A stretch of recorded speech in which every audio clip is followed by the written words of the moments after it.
else can I tell you about myself? Well, this maybe explains a little, gives you some idea of who I am.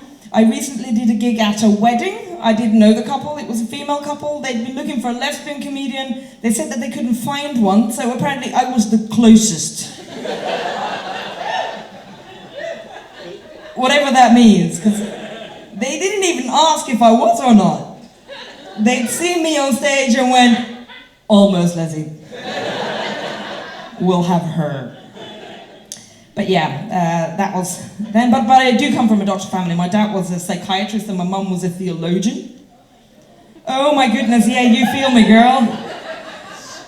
You have a similar destiny? No, but you just know what it means, yeah. It means you're completely fucking screwed up, that's what it means. Because seriously, I mean, these are completely contradicting ideologies in absolutely everything.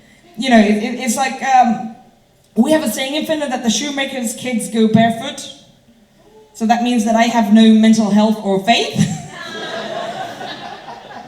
But I can cast the first stone and envy penises at the same time. So that's got the most important skills there. But yeah, seriously, I've had a Freudian Christian upbringing. Yeah, she feels me. Because they are very, very contradictory, especially when it comes to things like sex. You know, because it's like, for the Christian part, sex doesn't exist. No one ever had sex. It's Holy Spirit that comes in the middle of the night, virgin birth, that's the story. We'll stick to that. And the Freudians, everything in your life, everything in the world is only about sex.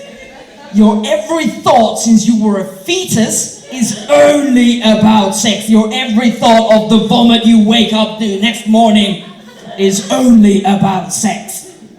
And when you combine these two as like a means of upbringing, it becomes kind of like reading a children's book but with Nigella Lawson's voice.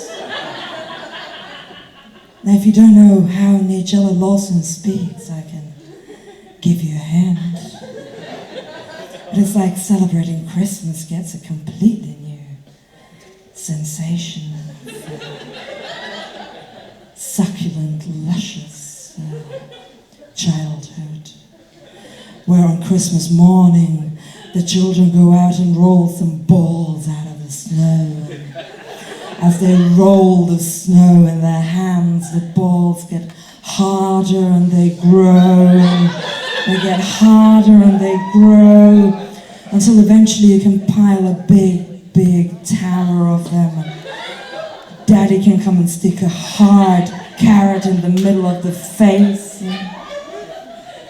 This is preceded by weeks and weeks of a time when tiny, tiny, bearded old men peek through every window in the world, hoping to catch a glimpse of some naughty children. And then finally you get to that Christmas dinner table when everybody gets a taste of Mama's mince pie. Mama herself has been spending the entire day just stuffing that turkey with a fist.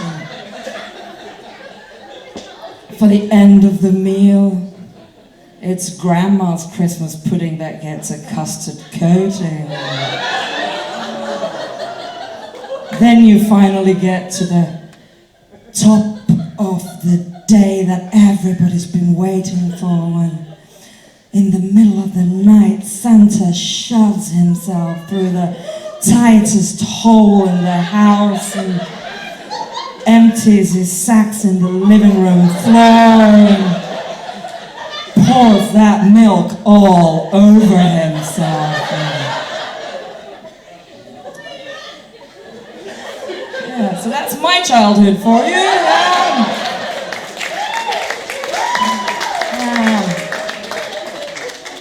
That was then. Nowadays I'm a career mom. And I may exaggerate a bit when I say mom. I don't have any kids, but you know. But I could do.